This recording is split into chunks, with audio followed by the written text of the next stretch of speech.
வணக்கம் நண்பர்களே. ஸ்போர்ட்ஸை எடு, ட்ரக்ஸ் ஐ விடு. இளைஞர்களுக்கு விழிப்புணர்வு செய்தி தெரிவித்துள்ளார் தமிழக முதல்வர்.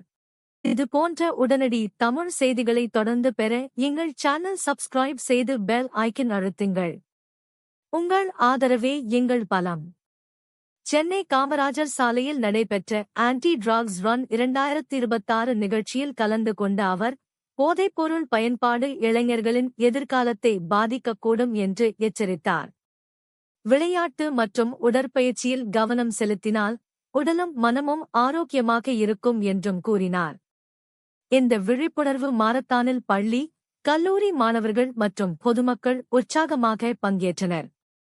போதை இல்லா தமிழ்நாட்டை உருவாக்க அனைவரும் ஒன்றிணைய வேண்டும் என முதல்வர் விஜய் வலியுறுத்தினார்.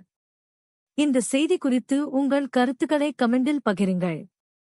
இதுவரை நமது சேனல் சப்ஸ்கிரைப் செய்யவில்லை என்றால் சப்ஸ்கிரைப் செய்து பெல் பட்டன் ஐ அழுத்துங்கள். மேலும் இதுபோன்ற அப்டேட்களுக்கு எங்களுடன் இணைந்திருங்கள்.